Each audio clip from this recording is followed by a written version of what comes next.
আসসালামু আলাইকুম। নতুন সরকারের 2 মাস যায়নি।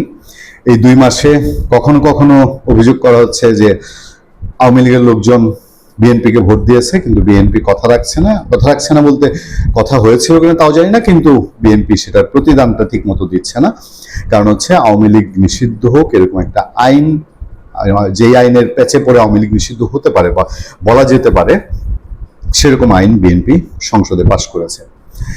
এবং আওয়ামী লীগ, রিফাইন্ড আওয়ামী লীগ বাস্তবায়ন হবে নাকি রিফাইন্ড আওয়ামী লীগ করা হবে, এ নিয়েও নানান আলোচনা।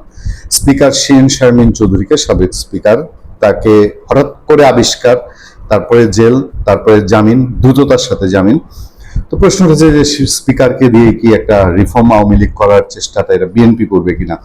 যে আওয়ামী লীগ যেভাবে বিএনপি ভাঙার জন্য নানান চেষ্টা করেছে, তৃণমূল, বিএনপি, এইটা সেইটা নানানভাবে XYZ করার চেষ্টা করেছে, বিএনপি কি সেই পথে যাবে কিনা? আমি শুধু একটা কথা বলে রাখতে চাই যে স্পিকার শিরিন শারমিন চৌধুরীকে যদি শেখ হাসিনা এন্ডোর্স না করেন, ধরেন কোনো কারণে শেখ হাসিনা এন্ডোর্স করলেন, তাহলে নিশ্চয়ই কারো কোনো অসুবিধা নাই। মানে সেই ক্ষেত্রে এটাকে রিফর্ম আওয়ামী লীগ বলবেন না শেখ হাসিনা আওয়ামী লীগ বলবেন। তো শেখ হাসিনা যদি এন্ডোর্স না করে, তিনি তো এখন দিল্লিতে আছেন, তিনি 7 সমুদ্র 13 নদীর ওপারেও থাকেন, এন্ডোর্স না করলে শিরিন শারমিন চৌধুরীরও সে আওয়ামী লীগ পারবে না। কারণ হাতি ঘোড়া গেল তল, ঘোড়া বলে কত জল, এ যদি হওয়ার থাকে। শিরিন শারমিন চৌধুরী সম্পর্কে আমি প্রশংসা করেছি, তিনি ট্যালেন্টেড মানুষ, ব্রিলিয়েন্ট মানুষ, কিন্তু রাজনীতির মাঠে দ্বিতীয় একটা আওয়ামী লীগ তৈরি করা আব্দুর রাজ্জাক পারেনি, মতিয়া চৌধুরী পারেনি, বহু রাঘব বল্লা চেষ্টা করেছে 111 গভর্নমেন্টের সময়, আবু সাইদ, তারা পারেনি। আওয়ামী লীগের মন্ত্রীরা অনেকে চেষ্টা করেছে, তারা পারেনি।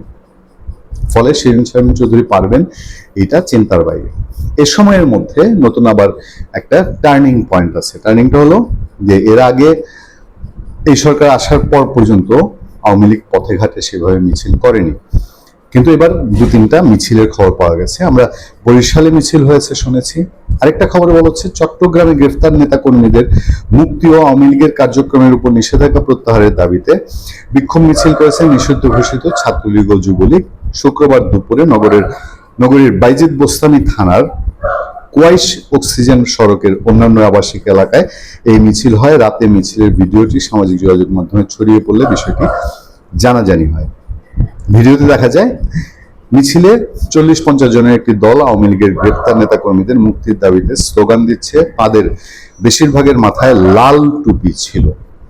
এ বিষয়ে জানতে চাইলে বায়েজিদ বোস্তামি থানার ভারপ্রাপ্ত কর্মকর্তা আব্দুল করিম তিনি বলছেন, মিছিলে অংশ নেওয়া, খবরটা প্রথম আলোতে আমি আপনাদের জানাচ্ছি, মিছিলে অংশ নেওয়া নিষিদ্ধ ছাত্রলীগ নেতা কর্মীদের শনাক্ত করে গ্রেফতারের চেষ্টা চলছে। ইতিমধ্যে 8 জনকে আটক করা হয়েছে, তাদের তথ্য যাচাই বাছাই করা হয়েছে। আওয়ামী লীগ ঝটিকা মিছিল, ঢাকায় সবচেয়ে বড় মিছিল ডক্টর ইউনূস আমলে করেছে 2-3 হাজার লোকের, এবং তারপরেও তারা করেছে অনেক ফার্ম গেটে, বিজয় সরণিতে, তেজগাঁয়ে তারা মিছিল করেছে, এবং তারা এটুকু দেখিয়েছে যদি চায় ঝটিকা মিছিল বের করতে তারা করতে পারে।